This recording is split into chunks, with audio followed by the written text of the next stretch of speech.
Hello everyone. आज हम growth को फर्दर डिस्कस करेंगे, ग्रोथ हार्मोन के इफ़ेक्ट्स को फर्दर डिस्कस करेंगे। और उसके बाद मैं पाइनियल ग्लैंड, एक इम्पॉर्टेंट ग्लैंड है जो कि मेलाटोनिन एक्सक्रीट करता है, जो कि बायोलॉजिकल क्लॉक को, बॉडी की इंटरनल बायोलॉजिकल क्लॉक को या रिदम को कंट्रोल करता है। तो हम इसको डिस्कस करेंगे। अगर आपको याद हो, लास्ट लेक्चर में मैंने आपको बताया था कि हमारे पास दो पीरियड्स ऑफ रैपिड ग्रोथ हैं। एक पोस्ट नेटल ग्रोथ स्पर्ट है और जो कि पहले 2 साल के अंदर होती है। फिर हमारे पास प्यूबर्टल ग्रोथ स्पर्ट है जो कि एडोलेसेंस के दरमियान होती है। एज 2 से अंटिल प्यूबर्टी जो रेट ऑफ लीनियर ग्रोथ जो है दैट प्रोग्रेसिवली डिक्लाइंस। इंडिविजुअल जो है वो स्टिल ग्रो कर रहा होता है, लेकिन जो रेट ऑफ लीनियर ग्रोथ है it is progressively on the decline. Before puberty there is little sexual difference in height और वेट। और ग्रोथ हार्मोन जो है एसेंशली हाइपरट्रॉफी और हाइपरप्लेजिया के ज़रिए ग्रोथ करवाता है। हाइपरप्लेजिया है नंबर ऑफ सेल्स का इंक्रीज़ करना, हाइपरट्रॉफी है साइज ऑफ सेल्स का इंक्रीज़ करना। प्यूबर्टी के दौरान जो है there is a marked acceleration in linear growth, and this linear growth takes place because long bones are lengthening, they are increasing in length। तो इस मैकेनिज़्म को भी हम देखते हैं कि ये किस तरीके से होती है। ये याद रखना, hypertrophy, hyperplasia. Hyperplasia number of cells, increase in number of cells. Hypertrophy increase in size of sales.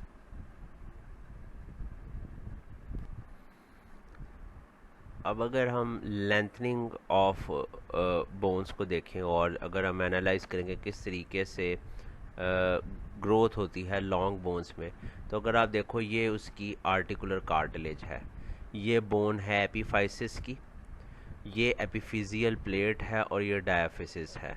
और ये एपिफिजियल प्लेट या ग्रोथ प्लेट के रीजन में मेटाफाइसिस है। तो ये एपिफाइसिस, मेटाफाइसिस और डायाफिसिस, या एपिफिसिस, मेटाफिसिस और डायफिसिस। तो इस डायफिसिस के दरमियान में आपको मैरो कैविटी या बोन मैरो मिलेगी।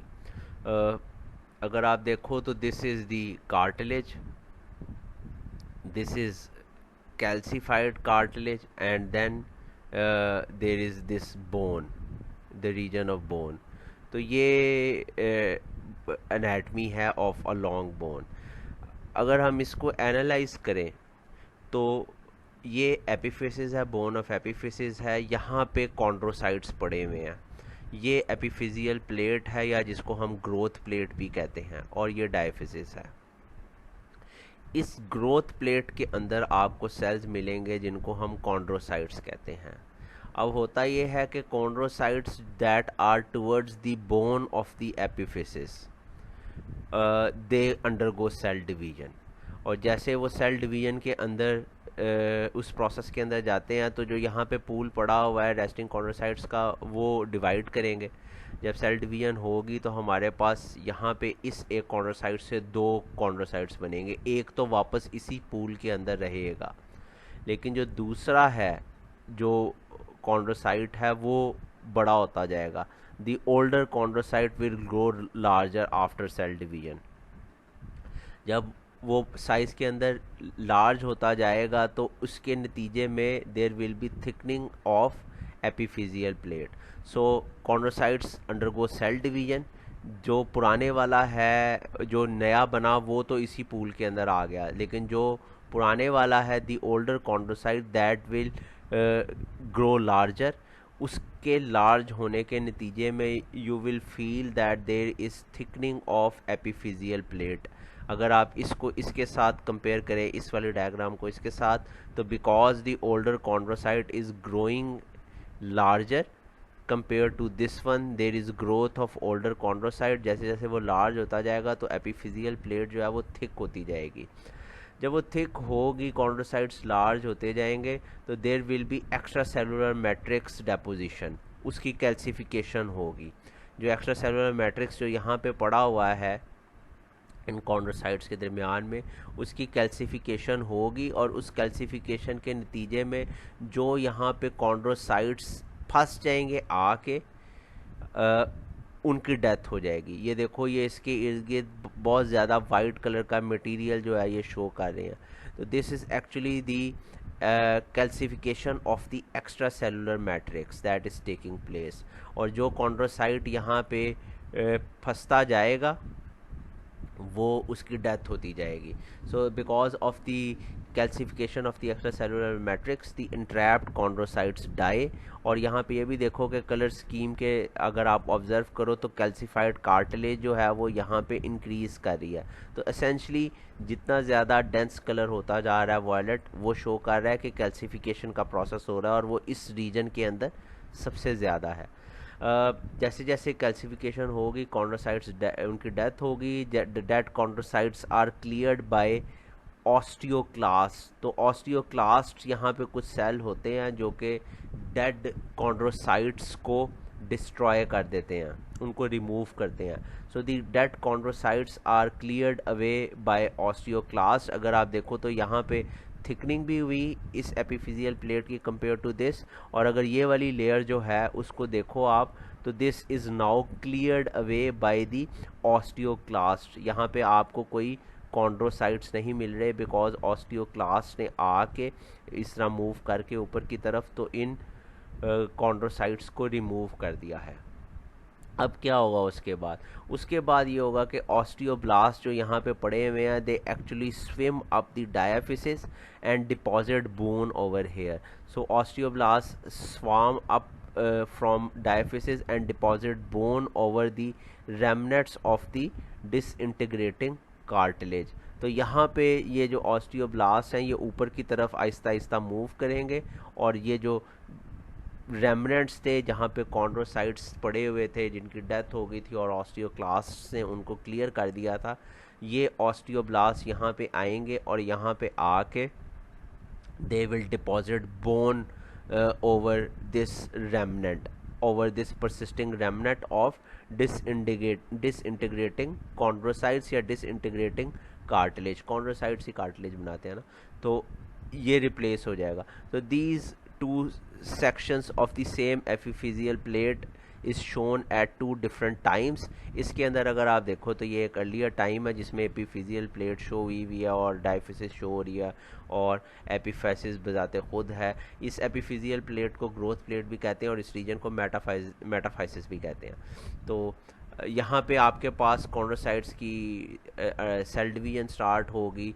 जो पुराना कॉन्ड्रोसाइट होगा वो ओल्डर होता जाएगा, वो लार्ज होगा और फिर वो ओल्ड हो जाएगा and then it is removed by the osteoclast. ये देखो, ये जो लिए वाली लेन है इट इज़ शोन के ऑस्टियोक्लास्ट ने उस कॉन्ड्रोसाइट्स को क्लियर कर दिया। When it is cleared by the osteoclast, जो नीचे से ऑस्टियोब्लास्ट हैं वो आएंगे, वो इन रेमनेंट्स को आके रिप्लेस करेंगे, यहाँ पे नई बोन फॉर्मेशन करेंगे and it is actually depositing bone over the remnants of disintegrating cartilage. So इस तरीके से बोन्स जो हैं वो लेंथन होती जाएगी।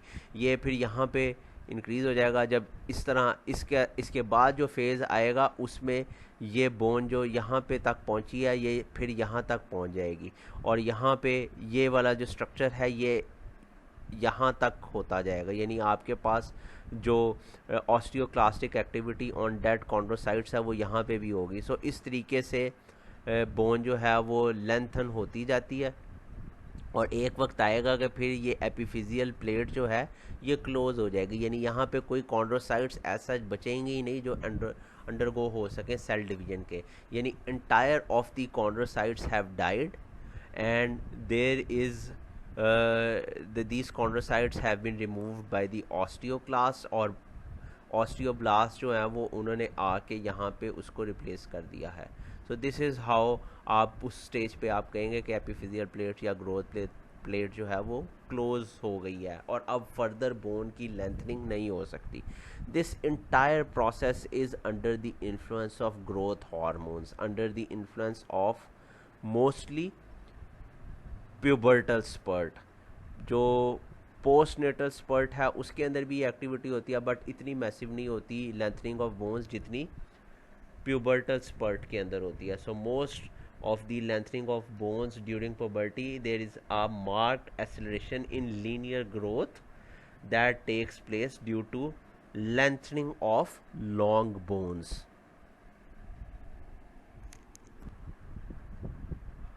Now control of growth hormone secretion किस तरीके से हो रही है?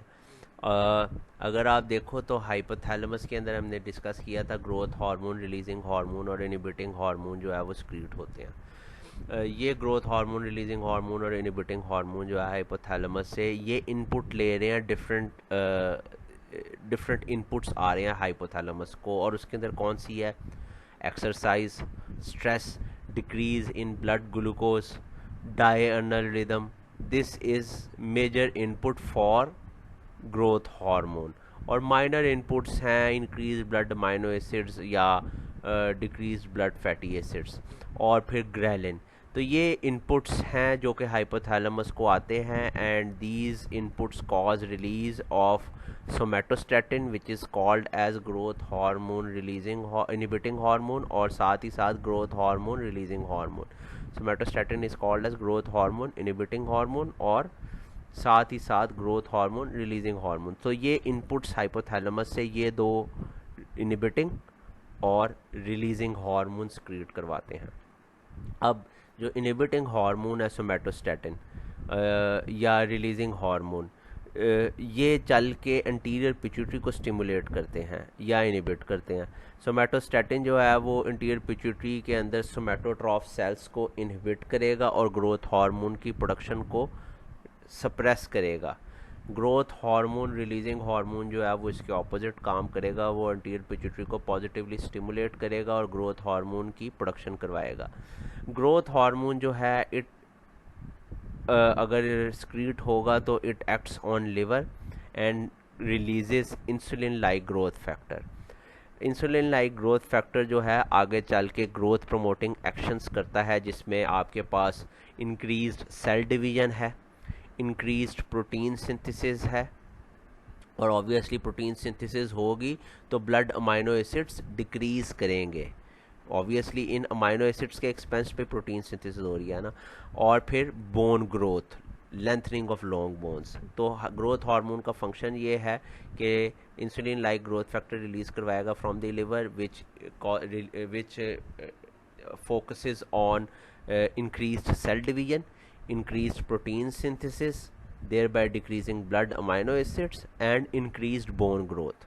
साथ ही साथ ग्रोथ हार्मोन के मेटाबॉलिक एक्शंस हैं which are not related to growth.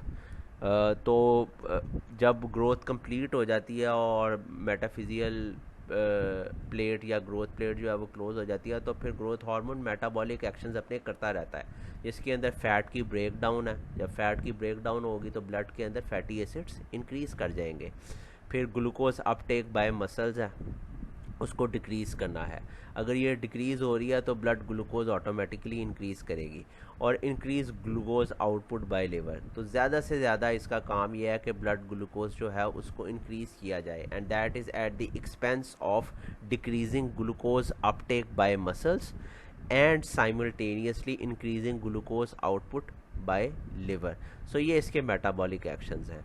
अब यही इंसुलिन लाइक ग्रोथ फैक्टर जो है ये हाइपोथैलेमस को एक नेगेटिव स्टिमुलस दे सकता है और हाइपोथैलेमस से इनिबिटिंग हार्मोन रिलीज़ करवा सकता है। तो ये inhibiting hormone, growth hormone inhibiting hormone जो है it can suppress the activity of growth hormone. साथ ही साथ ग्रोथ हार्मोन रिलीजिंग हार्मोन है which can increase the activity of growth hormone. तो हमारे पास ये नेगेटिव फीडबैक्स भी हैं जिसमें इनिबिटिंग हार्मोन आ रहा है, और फिर हमारे पास ये पॉजिटिव फीडबैक भी है। अब ग्रोथ हार्मोन बजाते खुद ग्रोथ हार्मोन रिलीजिंग हार्मोन को भी नेगेटिव फीडबैक के ज़रिए इसकी एक्टिविटी को कम करवा सकता है। तो अगर आप देखोगे तो ये जो रेड के अंदर शो हो रहा है और नेगेटिव साइन के साथ, ये इनिबिशन ऑफ एक्टिविटी है, और ये जो पॉजिटिव है it is stimulation of activity. Growth hormone releasing hormone जो है वो एंटीरियर पिट्यूटरी पे एक्ट करके ग्रोथ हार्मोन की प्रोडक्शन को इंक्रीज़ करवाता है। ये याद रखना कि ये जो प्रोडक्शन इंक्रीज़ हो रही है it is not essentially a positive feedback, वो और चीज़ है। उसके कॉन्सिक्वेंस में किसी की प्रोडक्शन अगर इंक्रीज़ हो रही है तो वो उसकी प्रोडक्शन को और इंक्रीज़ करेगा। सो ये एसेंशली स्टिमुलेशन और इनहिबिशन एक्टिविटी है of growth hormone through inhibiting hormone and through releasing hormone by the hypothalamus.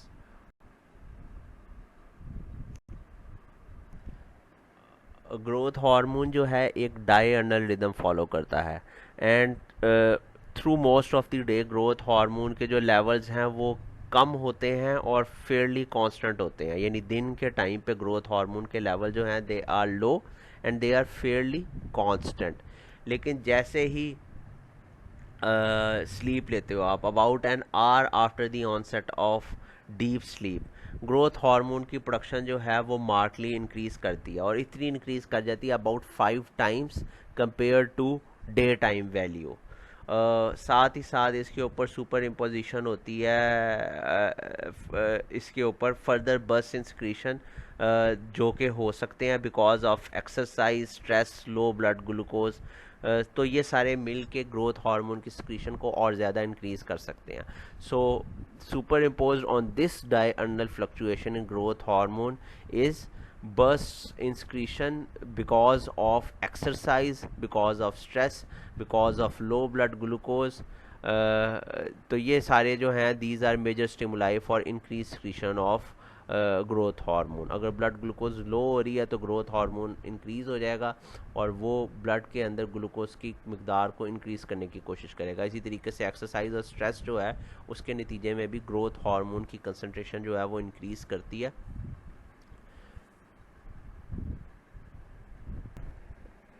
यहाँ पे ये चीज़ इम्पॉर्टेंट है कि growth hormones are used in domestic animals. The peptide most commonly used to enhance growth production is growth hormone and it is a chemical structure which is species specific and it has a short half life, तकरीबन 20 से 30 minute की half life है इसकी सिर्फ। it is not orally active and is rapidly digested because ये protein है तो it is rapidly digested and cleared by the gastrointestinal tract। फिर अल्टीमेटली लिवर एंड किडनीज जो है तो इसका जो एडमिनिस्ट्रेशन का रूट है वो पैरेंटरल ही है मोस्टली। सस्टेन रिलीज फार्मूलेशन इसके अंदर आपको मिल जाएंगे जो तकरीबन 14 से 28 दिन के ऊपर आहिस्ता आहिस्ता इसकी रिलीज़ होती है। तो ये डेवलप्ड हुई हुई है ग्रोथ हार्मोन की and these are used in cattle. अगर आप देखोगे तो when administered to cattle growth hormone increases growth rate by 5 to 10% and also improves feed conversion efficiency. बारह लेकिन ये अगर आप जहन में रखो कि growth hormone improves growth and feed efficiency in sheep but poultry के अंदर कोई डॉक्यूमेंटेशन नहीं अभी हमारे पास है। ये बड़ा कंट्रोवर्शियल सा है क्योंकि बाज़ औक़ात इसके ऊपर बैन भी लगता है, जिस तरह ऑक्सीटोसिन के ऊपर भी बैन लगता है उसकी यूजेज पे। लेकिन अगेन ये मार्केट के अंदर अवेलेबल भी हो जाती हैं जिस तरह के वो वाइन सोमैटोट्रॉफ्स हैं। तो स्टिल इम्पॉर्टेंट चीज़ ये है कि इसकी प्रेपरेशंस अगर इसके ऊपर कोई पाबंदी ना हो तो these are there and these are used.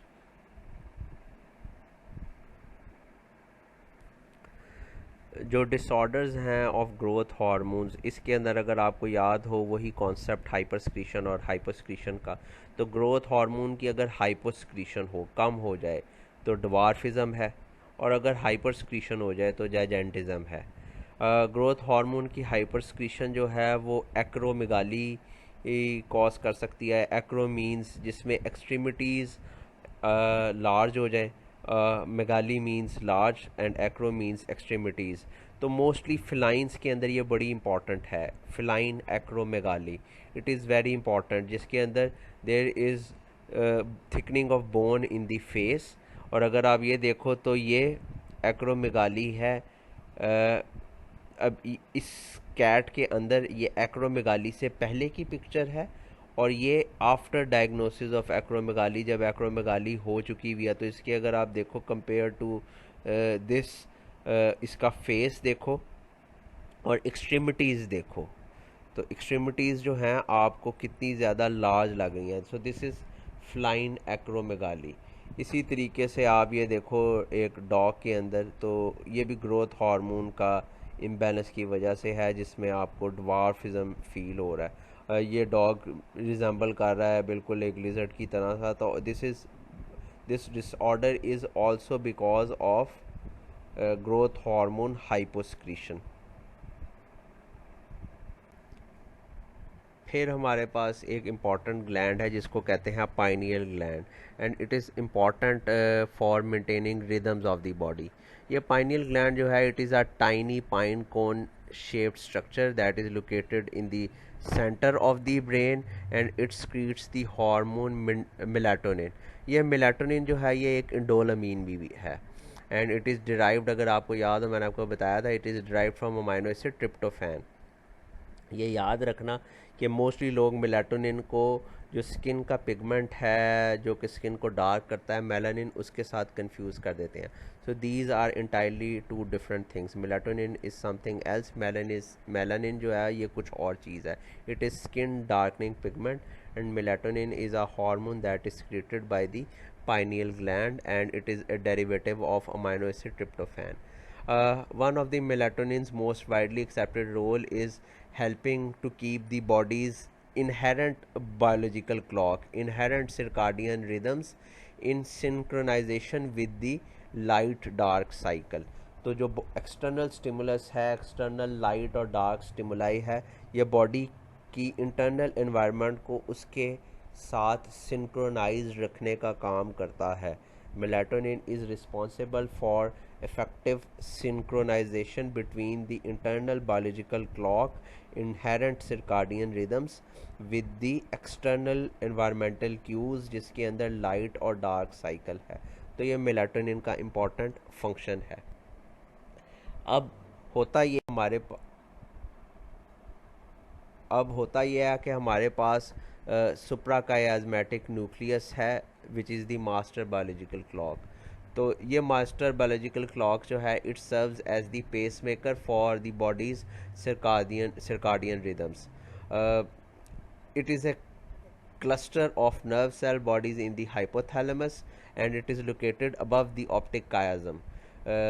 ये वो पॉइंट है at which the nerve fibers from each cross the opposite half of the brain। अगर आप देखोगे तो सुप्रा का मतलब ये है अबव, और कायाजम मीन्स क्रॉस। तो ये वो पॉइंट है जहाँ पे क्रॉसिंग हो रही है नर्व फाइबर्स की। The self-induced rhythmic firing of suprachiasmatic neurons play a major role in establishing many of body's inherent daily rhythms या inherent daily biological clock। तो ये आपकी master biological clock है जो कि बॉडी के इंटरनल रिदम को कंट्रोल कर रही है और उसको एक्सटर्नल इन्वायरमेंट के साथ सिंक्रोनाइज्ड तरीके से मेंटेन करने की कोशिश कर रही है।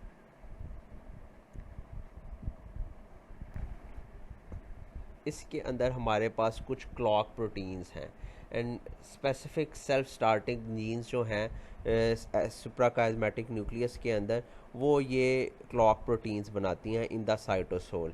और ये क्लॉक प्रोटीन्स जो हैं वो न्यूक्लियस को सराउंड करती हैं। जैसे जैसे दिन गुजरता है ये क्लॉक प्रोटीन्स जो हैं ये न्यूक्लियस के इर्द गिर्द अकुमुलेट कर जाती हैं, और ये एक ऐसा क्रिटिकल मास बना देती हैं जहाँ पे ये ट्रांसपोर्ट हो जाएंगी बाद में इनटू द न्यूक्लियस, और बाद में जाके ये फर्दर जेनेटिक प्रोसेस को जो कि अपनी ही प्रोडक्शन करवा रहा है उसको ब्लॉक करेंगी। सो एसेंशली क्लॉक प्रोटीन्स बनती जाएंगी, दे आर अकोमुलेटिंग, एंड जब ये अकोमुलेट करके एक बहुत अच्छा खासी क्वांटिटी इनकी हो जाती है तो फिर ये न्यूक्लियस के अंदर जाके अपनी ही प्रोडक्शन को इनहिबिट करती हैं। अब जैसे जैसे इनकी अपनी ही प्रोडक्शन को ये इनहिबिट कर देंगी तो अब इनका क्लॉक प्रोटीन्स की क्वांटिटी जो है वो कम होना शुरू हो जाएगी।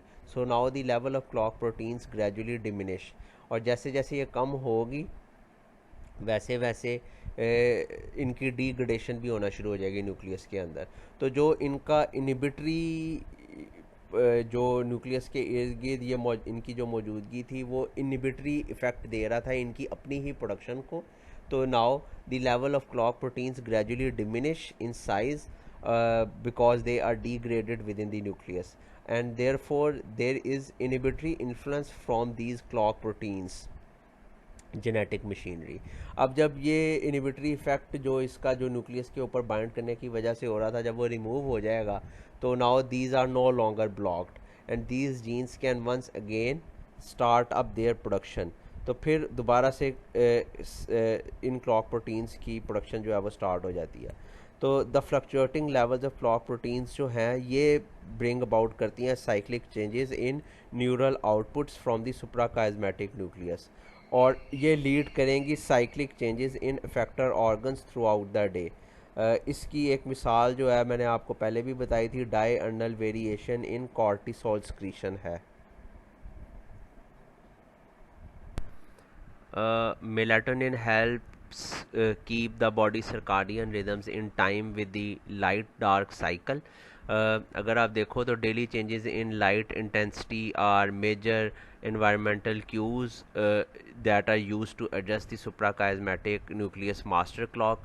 यहाँ पे हमारे पास स्पेशल फोटो रिसेप्टर्स होते हैं जो कि रेटिना के ऊपर हैं, that pick up light signals and these light signals are transmitted directly to the suprachiasmatic nucleus. These photoreceptors are distinct from rods and cones that are used to perceive or see light. तो ये कुछ different receptors हैं, photo receptors हैं जो कि retina pick करता है। इस रेटिना पिक करने के बाद इनको ट्रांसमिट करता है डायरेक्टली टू दी सुप्राकाइस्मेटिक न्यूक्लियस। इसके अलावा यहाँ पे आपको एक प्रोटीन मिलती है जिसको कहते हैं मेलानोप्सिन। ये मेलानोप्सिन जो है it is a protein that is found in retinal ganglion cell and it is the receptor for light that keeps the body in tune with the external time. तो लाइट जो है वो अब देखो आपके एक इम्पॉर्टेंट एक्सटर्नल क्यू है जिससे इंटरनल बॉडी जो है सिंक्रोनाइज कर रही है। आई जो है वो क्यू करेगी पाइनियल ग्लैंड को अबाउट द प्रेजेंस और absence of light by a neural pathway that passes through the suprachiasmatic nucleus. तो आई जो है वो पाइनियल ग्लैंड को स्टिमुलेट करेगी, क्यू करेगी, एनवायरमेंटल क्यू देगी अबाउट द प्रेजेंस और एब्सेंस ऑफ लाइट, और ये न्यूरल पाथवे जो है this passes through the suprachiasmatic nucleus. ये याद रखना कि मेलाटोनिन जो है it is the hormone of darkness. Melatonin secretion जो है वो इंक्रीज़ कर जाती है up to 10 fold during darkness of night and it falls to low levels during the light और डे। तो ये जो फ्लक्चुएशंस हैं in melatonin secretion they in turn help entrain the body's biological rhythms with the external light and dark environmental cues. Importantly फिर emphasis इस चीज़ पे दे रहा हूँ, melatonin is the hormone of darkness. इसकी सिक्रीशन जो है वो 10 गुना इंक्रीज़ कर जाती है during darkness of night and then it falls to low levels during the light of day. और इसी फ्लक्चुएशन की वजह से बॉडी जो है वो एक्सटर्नल क्यूज़ के साथ सिंक्रोनाइज्ड रहती है। फंक्शनैलिटी के हवाले से अगर हम देखें मेलाटोनिन को तो it can be an important substance to promote sleep. इसकी कुछ पिल्स भी मिलती हैं, if taken exogenously it can promote sleep, और इसके साइड इफ़ेक्ट्स जो हैं कम है as compare to various hypnotic sedatives. फिर it is believe to inhibit the hormones that stimulate reproductive activity. तो ये इसका सेकंड इम्पॉर्टेंट फंक्शन है because it is believe to inhibit the hormones that stimulate reproductive activity, so puberty may be initiated by reduction in melatonin secretion. फिर इसके बाद इसका seasonal breeding, migration और hibernation के अंदर भी इम्पॉर्टेंट रोल डॉक्यूमेंटेड है बिकॉज डिफरेंट स्पीशीज़ के अंदर सीजनल फ्लक्चुएशन की वजह से मेलाटोनिन सिक्रीशन जो है वो भी वेरी कर जाती है। फिर हमारे पास मेलाटोनिन जो है it is being used in clinical trials as a method of birth control because high levels जो हैं इसके they essentially shut down the release of egg, ovulation को इनहिबिट कर देते हैं। मेलाटोनिन जो है इसके अलावा it has been documented to be a very effective antioxidant, it is a defence tool against biologically damaging free radicals. फिर free radicals जो हैं ये बड़े अनस्टेबल इलेक्ट्रॉन डेफिशिएंट पार्टिकल्स होते हैं that are highly reactive and destructive, और ये free radicals जो हैं they have been implicated in several chronic disease. तो मेलाटोनिन जो है इन फ्री रेडिकल्स को काउंटर करती है and it is a very potent effective antioxidant. There is evidence that suggest that melatonin may slow the aging process, जो natural aging का phenomena है उसको भी स्टॉप कर सकती है, और ये एजिंग का प्रोसेस जो स्टॉप कर रही है it is essentially through it's antioxidant activities. साथ ही साथ रीसेंट एविडेंस ये भी शो कर रहा है कि melatonin appears to enhance immunity and it has shown to reverse some of the age related shrinkage of thymus which is a source of T lymphocytes, और ये ज़्यादातर एक्सपेरिमेंटल एनिमल्स के अंदर डॉक्यूमेंट हुई हैं चीज़ें। तो ये एक ब्रीफ ओवरव्यू है मेलाटोनिन के डिफरेंट फंक्शंस का। तो आज हमने ग्रोथ हार्मोन और पाइनियल ग्लैंड मेलाटोनिन हार्मोन को वाइंड अप किया। कोई क्वेश्चंस हैं तो प्लीज़ आस्क। नेक्स्ट टाइम हम नेक्स्ट लेक्चर के अंदर हम थायराइड हार्मोन डिस्कस करेंगे। Thank you.